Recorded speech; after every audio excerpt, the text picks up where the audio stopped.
اعوذ باللہ من الشیطان الرجیم بسم اللہ الرحمن الرحیم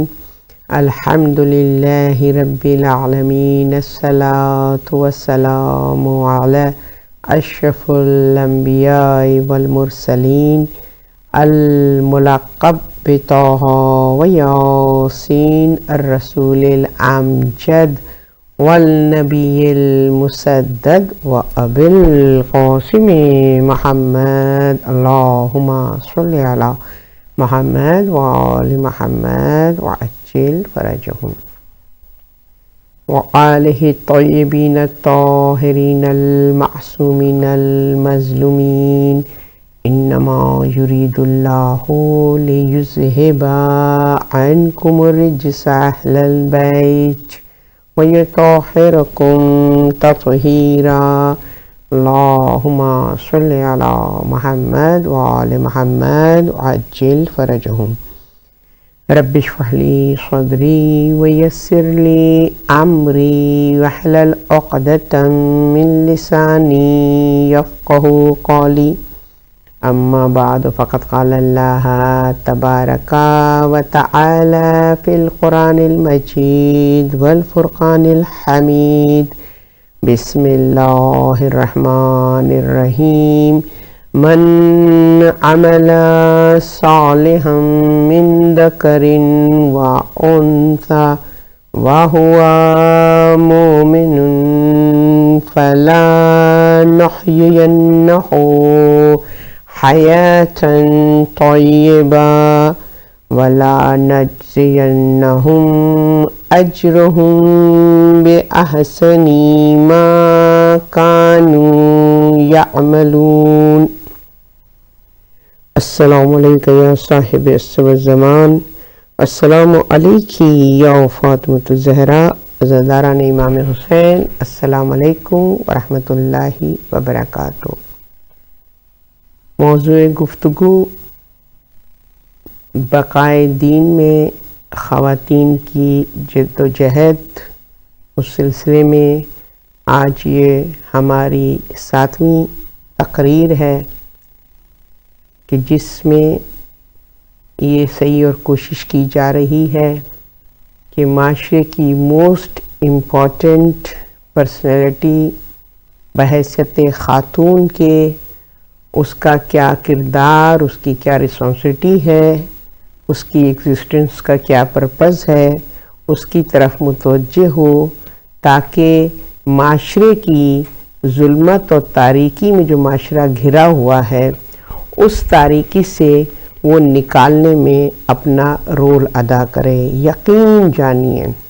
اگر خاتون کے اندر یہ شعور اور آگہی آ جائے تو ممکن نہیں ہے کہ ہمارا معاشرہ سدھر نہ سکے اور اس سے وہ تمام اخلاقی بیماریاں جو ہیں وہ دور نہ ہوں، کیونکہ اللہ سبحانہ وتعالیٰ نے عورت کو بہت ہی باصلاحیت بنایا ہے اور بہت ساری خصوصیات کا حامل قرار دیا ہے، اور ان خصوصیات میں ایک خصوصیت کہ عورت انسان ساز ہے، ہیومن میکر ہے، عورت ہے جو کسی بھی نیشن کو بہترین معاشرے کی تشکیل کے لیے صحیح اور اچھی قوم بنانے کے لیے عورت کا ایک بہت ہی اہم کردار اور اہم رول ہے۔ اگر ہم نے اس بات کو درک نہیں کیا، اس کو اہمیت نہیں دی، تو پھر ہمارا معاشرہ کبھی بھی اخلاقی برائیوں سے دور نہیں ہو سکے گا، کیونکہ بقائے دین میں خواتین کا ایک بہت ہی اہم رول ہے جو ہمیں ہسٹری میں نظر آتا ہے کہ دین کی بقا کے لیے جو قیام حسینی ہے وہ بہترین ہمارے لیے گائیڈ لائن ہے،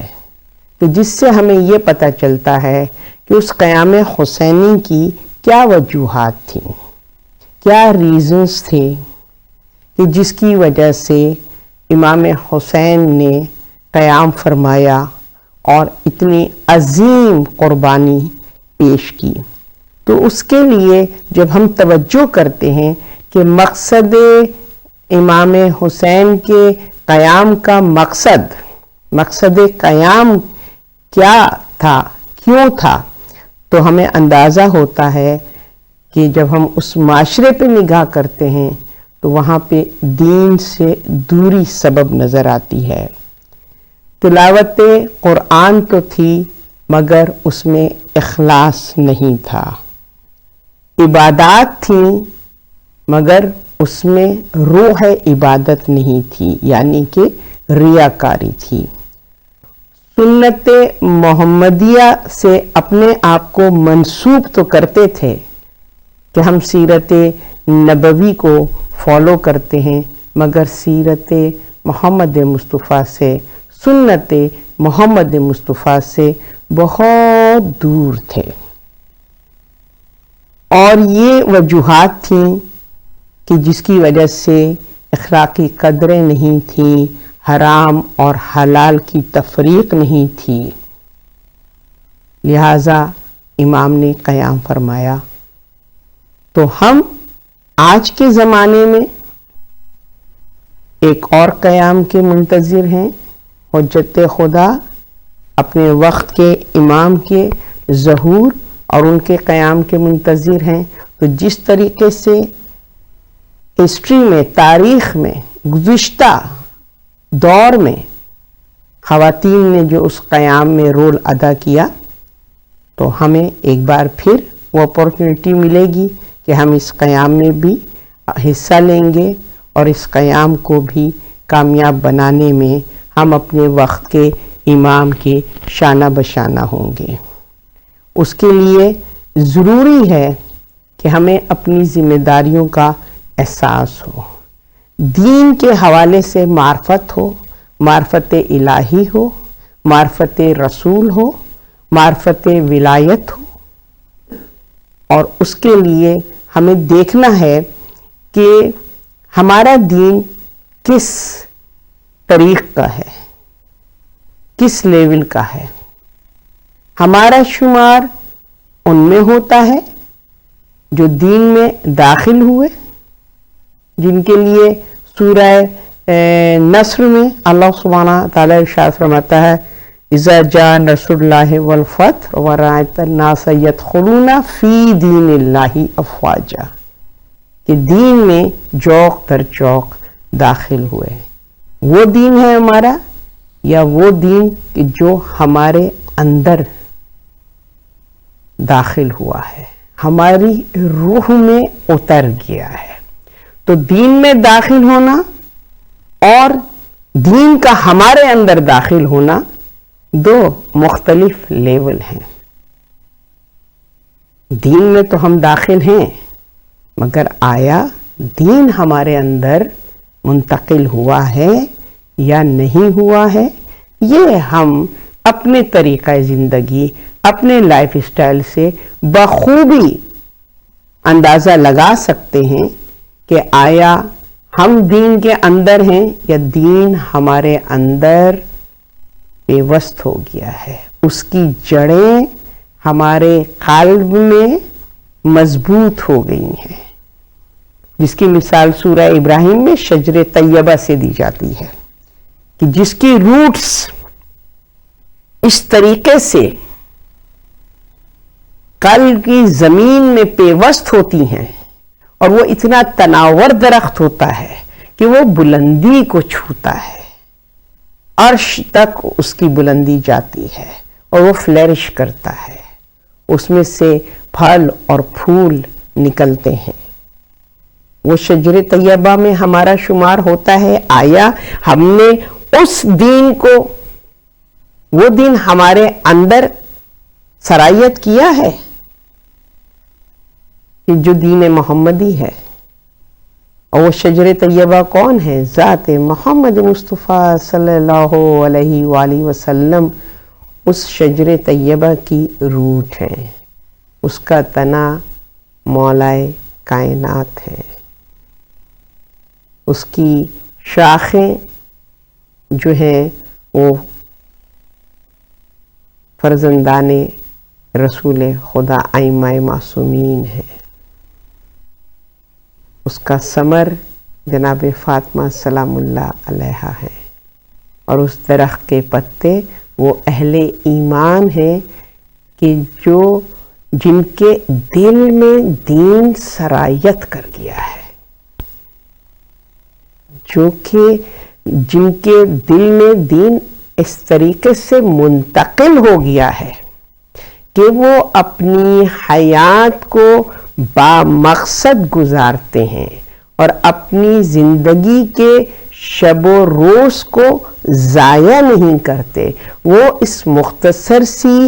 حیات سے میکسیمم مستفید ہوتے ہوئے اپنی آخرت کو سنوارتے ہیں۔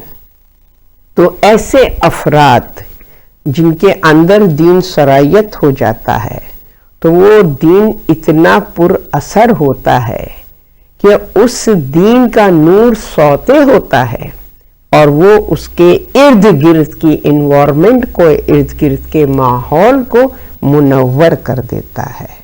اور اس میں جب عورت کے اندر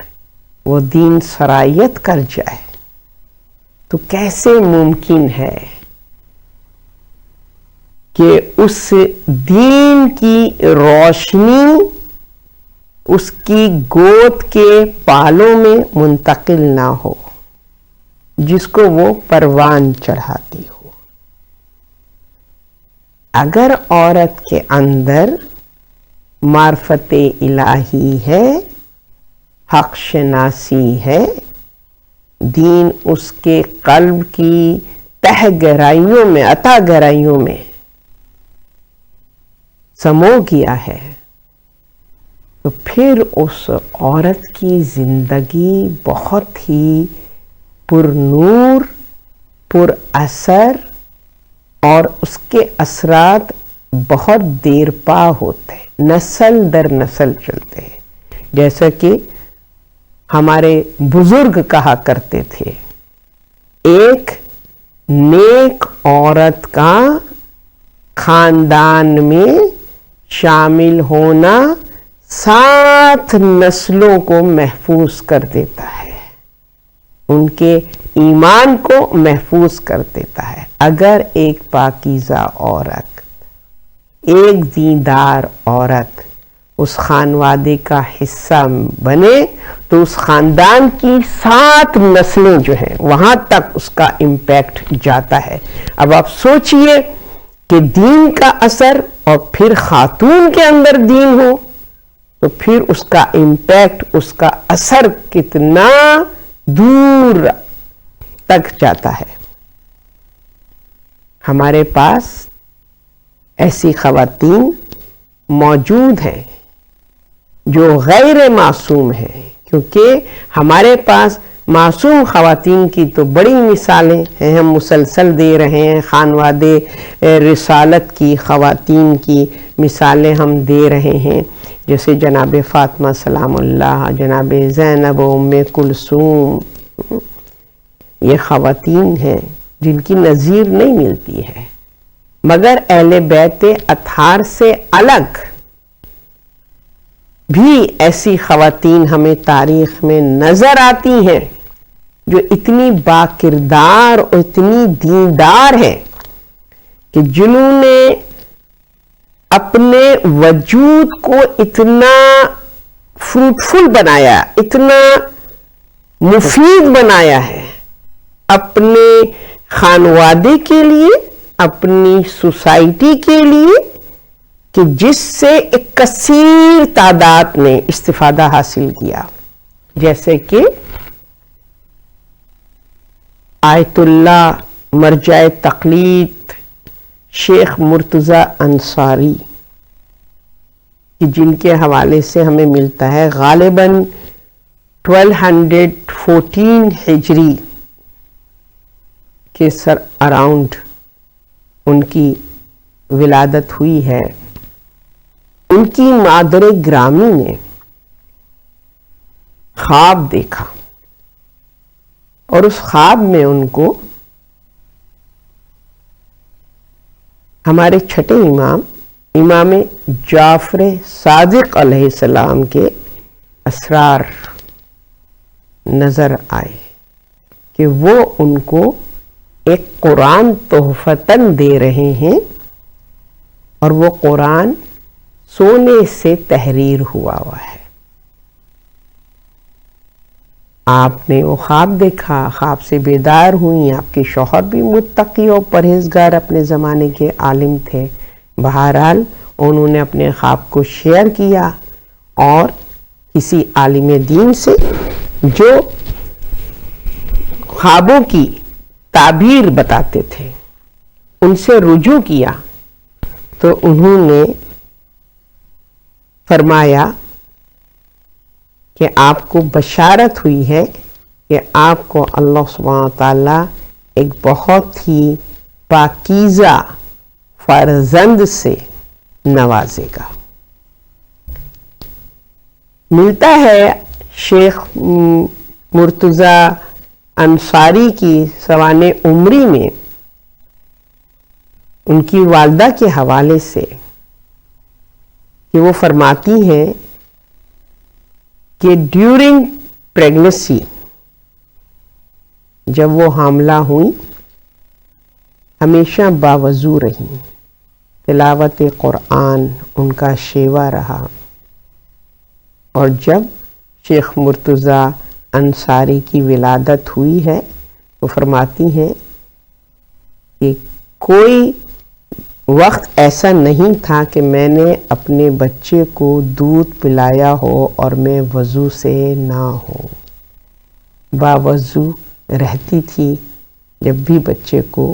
فیڈ کرتی تھی۔ تو یہ شیخ مرتضی انصاری کہ جو ایسی ماں کی آغوش میں پروان چڑھے کہ پھر آپ دیکھیں اور پڑھیں علماء کی تاریخ کو تو پتہ چلے گا کہ وہ کیسے جید علماء میں ان کا شمار ہوا ہے اپنے زمانے کے، اور تقریباً 3000 اسٹوڈنٹ آپ کے زیر تعلیم آپ سے استفادہ حاصل کیا ہے۔ تو آپ دیکھیے ایک پاکیزہ دیدار عورت کس طریقے سے اپنی اولاد کو پروان چڑھاتی ہے کہ وہ سوسائٹی کے لیے اتنا ٹریجر کی صورت میں ایک مقام رکھتا ہے، اور اپنے اس علم سے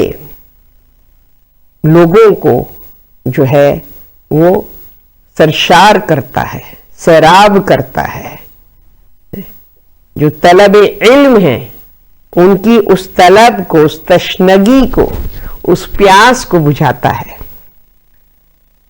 کس طریقے سے انہوں نے اپنی اولاد کی تربیت کی ہے۔ پھر اب آپ آئیے تو ہم کو خاندان اہل بیت میں بھی ایسی خواتین ملتی ہیں کہ جن کے شخصیت کو یا جن کے نام کو، جن کے ذکر کو تاریخ نے محفوظ کیا ہے۔ اگین وہی بات کہ بہت ہی کم انفارمیشن ہمیں جو ہے ایسی خواتین کے حوالے سے، ان کی سوانح حیات کے حوالے سے مٹیریل ہمیں ہسٹری میں بہت ہی کم نہ ہونے کے برابر ملتا ہے، کیونکہ کہ ہمیشہ سے ظلم ہوا ہے اہل تشیع کے اوپر کہ کتنی لائبریری، کتنے کتب جو ہیں وہ جلا دی گئیں، کتنا مواد تھا، کتنا علم تھا کہ جو کہ ضائع کر دیا گیا تعصب اور دشمنی اہل بیت میں۔ اس کے باوجود جو کچھ ہم تک پہنچا ہے اس میں بھی وہ کہتے ہیں نا کہ مختصر میں بھی اتنی ڈیٹیل ہے، اگر انسان وائزلی اس کی طرف متوجہ ہو تو ایک سینٹنس میں پوری حیات ڈسکرائب ہو جاتی ہے. تو میں کس کا ذکر کر رہی ہوں؟ زوجہ امام حسن بی بی ام فروا کا، کہ جو ایک پائسٹ لیڈی جنہوں نے امام کی صحبت سے استفادہ حاصل کیا. اب وہی والی بات کہ عورت میں وہ گٹس ہو، وہ صلاحیت ہو، وہ خوبی ہو، وہ نیکی ہو کہ وہ ایسی ہستیوں کی صحبت سے استفادہ حاصل کرے، اور اگر خبیث ہو، نیکوکار نہ ہو، تو چاہے امام کی زوجہ ہی کیوں نہ ہو تو ان پر تو کوئی اثر اس صحبت کا نہیں ہوگا. جیسے کہ جودہ بنت اشس امام حسن کی زوجہ تھی، مگر امام حسن کی شہادت کی جو سازشیں کی گئی ہیں، جو منصوبہ امیز نے کیا، اس میں وہ ان کی سپورٹر تھی، ان کی شریک تھی،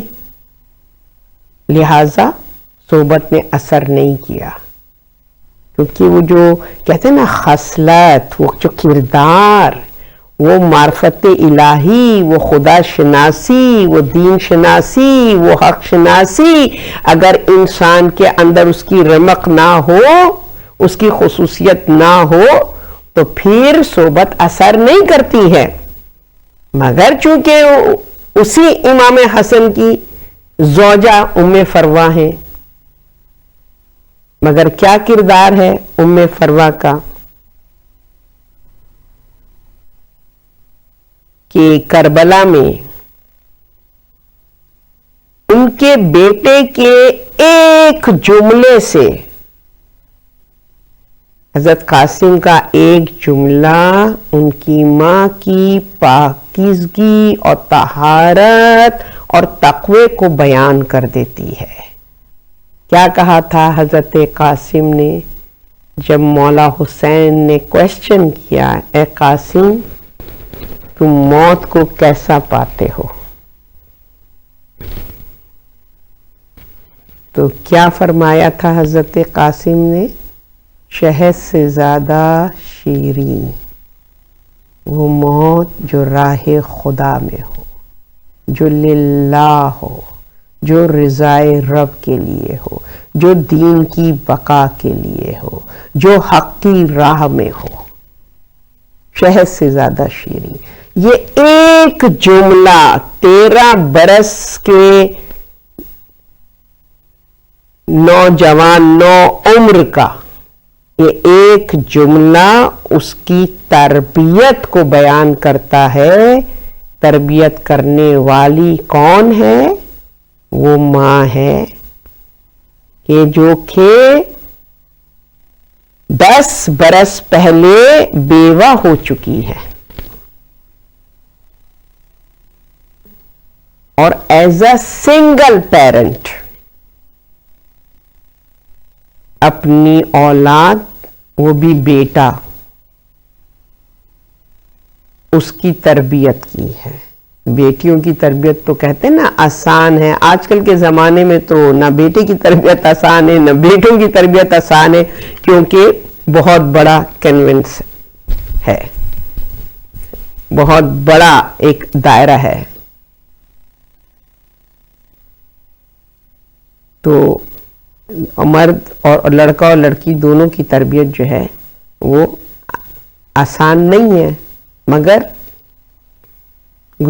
پچھلے زمانوں میں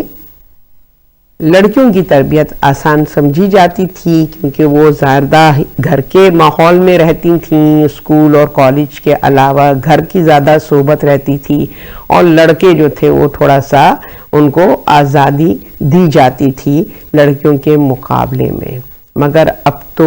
جو ہے وہ ایسی صورتحال نہیں ہے. تو کہنے کا مقصد یہ ہے کہ بیٹے کی تربیت کرنا کہ جو کہ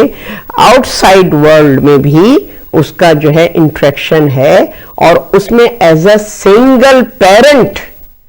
اس کی ایسی تربیت کرنا، ایسا دین شناس بنانا، ایسا حق شناس بنانا، یہ کمال ہے اس ماں کے لیے، رول ماڈل ہے ام فروا آج کی ان تمام مدرس کے لیے جو سنگل پیرنٹ کی طرح اپنے بچوں کی پرورش میں لگی ہوئی ہیں۔ کس طریقے سے وفادار بیوی کہ شوہر کے انتقال کے بعد انہوں نے دوسرا عقد نہیں کیا، کیونکہ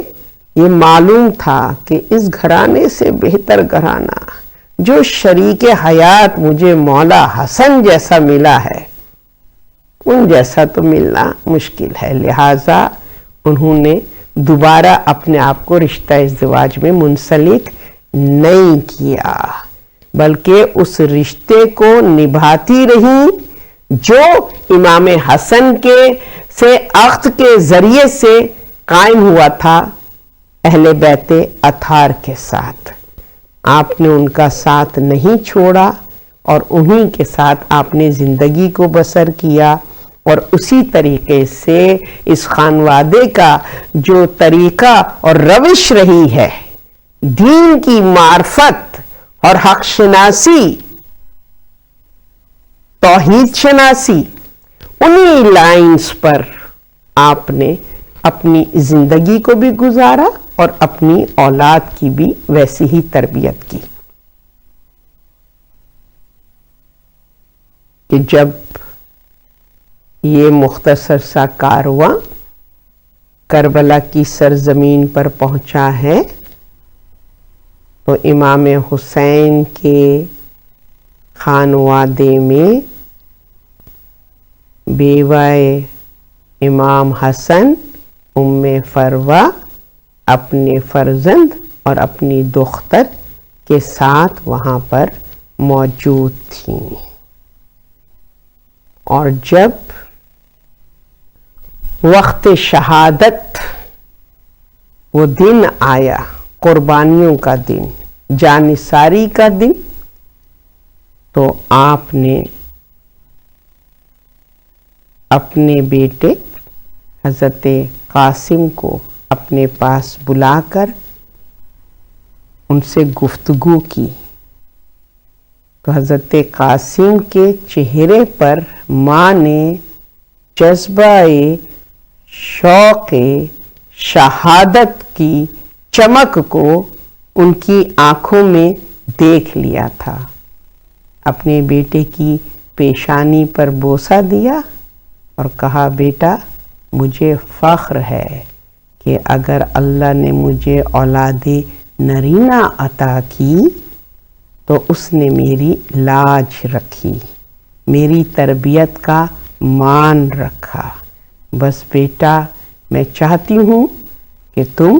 اپنی قربانی کو پیش کرو، دین حق کے لیے اپنے آپ کو قربان کرو، وقت کے امام کی حفاظت کے لیے اپنے آپ کو قربان کرو اور ان کے حکم میں سر تسلیم خم کرو۔ تو حضرت قاسم فرماتے ہیں کہ اماں جان میں تو صبح سے ہی تیار ہوں، اذن جہاد چاہیے، مگر جب بھی چچا کے خیمے میں جاتا ہوں میرے چہرے پر نگاہ کرتے ہیں، مجھے اپنے پاس بلاتے ہیں، مجھے گلے سے لگاتے ہیں اور مجھے بوسہ دے کر مجھے سونگ کے کہتے ہیں، قاسم بیٹا قاسم تم میرے بابا کی شبیہ ہے۔ تو حضرت قاسم نے عرض کی، اماں جان میں جب بھی اپنے چچا کے خیمے میں جاتا ہوں اذن جہاد کے ارادے سے تو میرے چچا مجھے سینے سے لگاتے ہیں، میرے چہرے کے بوسے دیتے ہیں اور مجھے سونگ کے کہتے ہیں، اے قاسم تم سے مجھے میرے بھائی کی خوشبو آتی ہے، میری پیشانی پر نگاہ کرتے ہیں اور کہتے ہیں، قاسم بہو تم میرے بھائی کی شبیہ ہو۔ میں جب بھی تم پر نظر کرتا ہوں مجھے میرا بھائی بہت یاد آتا ہے، اور پھر اشکبار ہوتے ہیں، گلوگیر ہوتے ہیں، تو اماں میری ہمت نہیں پڑتی کہ چچا سے اجازت لوں۔ ام فروا نے جب یہ سنا تو پریشان ہوئی، اور اچانک ان کو وہ وقت یاد آیا، امام حسن کا وقت آخر، جب کہ آپ کو زہر سے شہید کیا گیا اور اس زہر کا اثر آپ کے جسم میں ظاہر ہونے لگا، تو آپ کو خون کی الٹیاں آنے لگی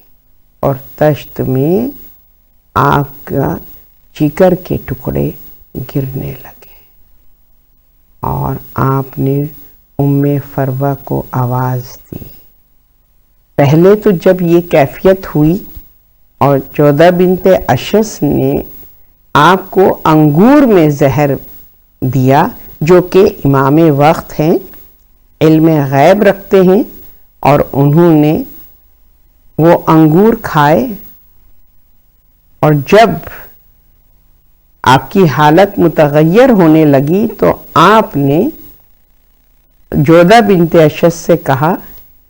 کہ کیا سبب ہے کہ تو نے وفا نہیں کی؟ کیا میں تیرا اچھا شوہر نہیں تھا؟ کیا مجھ سے کوئی تکلیف تھی؟ تو وہ گھبرا گئی، کیونکہ اس کے پاس کوئی جواب نہیں تھا۔ وہ دنیا کی مال و متاع کی لالچ میں اتنی گم ہو گئی تھی کہ امام حسن جیسے شوہر کا اس کے اندر خیال نہیں آیا، اس کے دل میں یہ کیا ظلم کر رہی ہے۔ تو فوراً گھبرا کے وہ اس کے چہرے پر ہوائیاں اڑ گئیں، مگر میرا حلیم مولا کیا فرماتا ہے، اے جودہ، اس سے پہلے کہ میرے خاندان کے لوگوں کو پتہ چلے تو یہاں سے چلی جا، تو یہاں سے چلی جا۔ تجھے میری حرمت کا خیال نہیں تھا، مگر تو میرے حرم میں تھی، لہذا چلی جا۔ یہ امام حسن کا سلوک تھا ایسی زوجہ کے ساتھ۔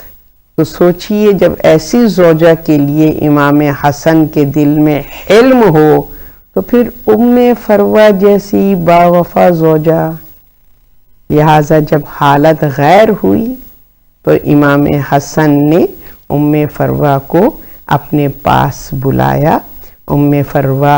تشریف لائیں اور آپ کے پاس آپ کے ساتھ حضرت قاسم، جن کا سن 3 سال کی عمر تھی، آنکھوں میں اشک تھے، چہرے پر یتیمی کے آثار آنا شروع ہو گئے تھے۔ امام حسن نے کہا مجھے کاغذ قلم دو، مجھے ایک وصیت لکھنی ہے۔ وصیت کیا لکھی تھی کہ اے فروا، پہلے فروا کو وصیت کی، پھر ایک خط امام حسین کے نام لکھا، اور بی بی ام فروا سے فرمایا کہ میں تمہیں یہ وصیت کرتا ہوں کہ اس خط کو محفوظ کر لو۔ جب تمہیں شدید مشکل ہو اور تمہیں میری یاد ستائے اور تمہیں کوئی راستہ نہ سوجھے تو پھر اس خط کو جو ہے وہ تم کھول کے پڑھ لینا۔ اور اس خط کو چونکہ امام حسین کے نام پہ لکھا تھا، کہ جس میں بھائی کو سلام کرنے کے بعد مولا حسن نے فرمایا تھا اے حسین، جب وہ وقت آئے کہ تم قیام کرو دین حق کی بقا کے لیے اور ارض کربلا میں نرغہ آدھا میں گھر جاؤ، تو جب تم مجھے یاد کرو گے میں تو نہ ہوں گا، مگر میرے فرزند تمہارے ساتھ اس جہاد میں شریک ہوں گے۔ اور اس میں حضرت قاسم کے لیے بالخصوص سفارش کی تھی، کیونکہ سب سے کم سن تھے حضرت قاسم، اور حالانکہ حضرت قاسم سے بھی ایک چھوٹے فرزند تھے امام حسن کے، جو کہ 10 سال کے تھے، کہ جن کی ولادت امام حسن کی شہادت کے بعد ہوئی تھی۔ عبداللہ ابن حسن انہوں نے بھی کربلا میں شہادت پائی ہے، مگر حضرت قاسم چونکہ شبیہ امام حسن تھے تو مولا حسن کو معلوم تھا امام حسین کے لیے قاسم کو اذن جہاد دینا بہت دشوار ہوگا، لہذا جناب فروا کو وہ اپنے شوہر کی آخری وصیت یاد آئی، اور انہوں نے سامان میں سے وہ خط نکالا، اور وہ خط نکال کر آپ نے اس خط کو پڑھا اور چہرے پر ایک خوشی کے آثار آئے۔ قاسم تمہاری مشکل آسان ہو گئی، اب میں ایسی سفارش لے کر تمہارے چچا حسین کے پاس جاؤں گی کہ وہ انکار نہیں کر سکیں گے۔ اور ام فروا امام حسن کی آخری تحریر کو لے کر امام حسین کی خدمت میں حاضر ہوئی، امام کے ہاتھ میں وہ تحریر پکڑائی، امام نے اس خط کو کھولا، بھائی کی تحریر کو دیکھا، آنکھوں سے لگایا، اشک جاری ہوئے، اور جب اس کا مضمون پڑھا تو اتنا گریہ کیا کہ آپ کی ریش مبارک آنسوؤں سے تر ہو گئی۔ اور اس کے بعد حضرت قاسم کو اپنے قریب بلا کر سینے سے لگا کر فرماتے ہیں، قاسم اب بڑے بھائی کا حکم ہے، لہذا میں انکار نہیں کر سکتا، میں تمہیں اذن جہاد دیتا ہوں۔ اور اس طریقے سے مولا حسین نے حضرت قاسم کو اذن جہاد دیا۔ عزاداران امام حسین 13 برس کا سن ہے حضرت قاسم کا۔ مولا حسین نے حضرت عباس سے فرمایا، بھائی عباس میرے بھائی کے فرزند کو ناقے پر سوار کرو۔ حضرت عباس نے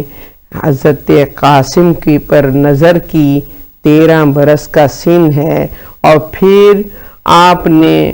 ان گھوڑوں پر نظر کی کہ کون سا سب سے چھوٹا قد میں جانور ہو، گھوڑا ہو کہ جس کے اوپر قاسم کو سوار کیا جائے۔ سب سے چھوٹے قد کا بھی گھوڑا جو تھا اس پہ قاسم جو سوار ہوئے تو ان کے پاؤں گھوڑے کی رکاب تک نہیں پہنچ سکے، تو حضرت عباس نے گھوڑے کی رکاب میں حضرت قاسم کے جوتوں کے تسموں کو باندھ دیا کہ جب جنگ کی حالت میں گھوڑا دوڑے تو قاسم گھوڑے سے گرے نہیں۔ بس حضرت قاسم میدان جنگ میں گئے، حسن کے فرزند نے ایسی جنگ کی، بہادری امام حسن نظر آئی لوگوں کو، کیونکہ یقین کیجئے امام حسن ایسے شجاع اور دلیر تھے کہ معاویہ کو پتا تھا کہ اگر حسن نے جنگ کی تو پھر امیہ کا نام و نشان مٹ جائے گا، لہذا اس نے صلح حسن پر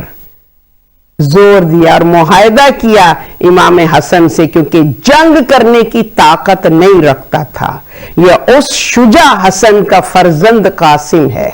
کہ جس کی شجاعت پر میدان جنگ میں علمان الافیس کی صدائیں بلند ہو رہی تھیں کہ یہ کون ہے علی کا شیر، یہ کون ہے علی کا شیر کہ جس نے پورے لشکر پر غلبہ کر لیا ہے، حملہ کر لیا ہے اور لاشوں کے ڈھیر لگا دیے ہیں۔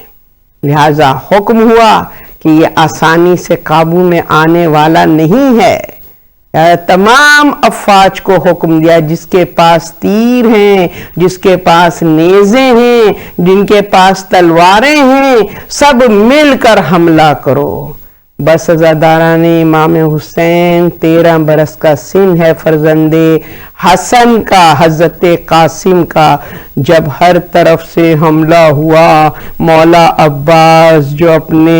خیمے کے در سے جنگ دیکھ رہے تھے اور کہہ رہے تھے کہ نونہال ہے ظالموں، ایک ایک کر کے مقابلے پر آؤ، مگر چاروں طرف سے حملہ ہوا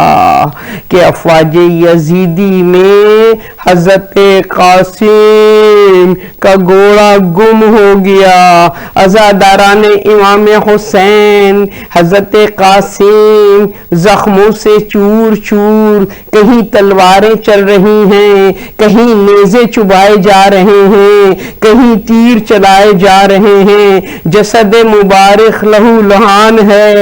کہ گھوڑے پر سنبھلنا مشکل ہے، لہذا حضرت قاسم نے گھوڑے کی گلے کی میں باہیں ڈالنی اپنی، اور پھر اس طریقے سے ہلچل مچی کہ قاسم پشت ناکہ پر سنبھل نہ سکے، زمین پر گرے ہیں، مگر آنکھ کے تسمے جو ہیں وہ رکاب میں بندھے ہوئے تھے۔ گھوڑا دوڑتا تھا، جسد قاسم عرض کربلا پر رگڑتا ہوا۔ جب حضرت عباس نے دیکھا کہ قاسم کا ناکے کی پشت خالی ہے تو ایک مرتبہ حضرت عباس اور حضرت علی اکبر رن کی طرف دوڑے۔ افواج یزیدی نے جو عباس کو آتے دیکھا تو ہلچل مچ گئی، اور اس ہلچل میں جسد قاسم پامال ہو گیا۔ یہ کربلا کا وہ شہید ہے جو اپنی زندگی میں گھوڑوں کی ٹاپوں میں جسد قاسم ٹکڑے ٹکڑے ہو گیا۔ عزاداران امام حسین روایتیں کہتی ہیں وہ قاسم کہ جو سب سے چھوٹے ناکے پر بھی بیٹھے تھے تو پاؤں رکاب میں نہیں تھے، مگر جب عباس لاشائے قاسم تک پہنچے ہیں تو جسم کی کوئی ہڈی سلامت نہیں تھی، اور حضرت قاسم کا جسد مبارک اس طریقے سے پھیل گیا تھا، کوئی ہڈی سلامت نہیں تھی کہ حضرت عباس نے اٹھانا چاہا مگر اٹھا نہ سکے۔ تو پھر حضرت عباس نے اپنی ابا زمین پر بچھائی، حضرت علی اکبر سے کہا بیٹا میرا سہارا بنو تاکہ جسد قاسم کو ابا میں لٹایا جائے۔ ایک طرف سے علی اکبر نے تھاما، ایک طرف سے حضرت عباس نے حضرت قاسم کو ابا میں ڈالا، اور اس کے بعد حضرت قاسم کا جنازہ خیام حسینی کی طرف آیا۔ اللہ اکبر۔ عزاداران امام حسین جسد قاسم خیمے میں آیا ہے، مظلوم امام کی نگاہ پڑی، مظلوم امام نے کہا بہن زینب ام فروہ کو جسد قاسم نہ دکھانا، وہ ماں برداشت نہ کر سکے گی کہ جس کو اتنی محنت سے پالا تھا آج اس کا جسم ٹکڑے ٹکڑے ہے۔ اللہ لعنت اللہ والا قوم الظالمین۔ یا اللہ یا اللہ یا اللہ یا رحمان یا رحیم یا مقلب القلوب ثبت قلوبنا علی دینک۔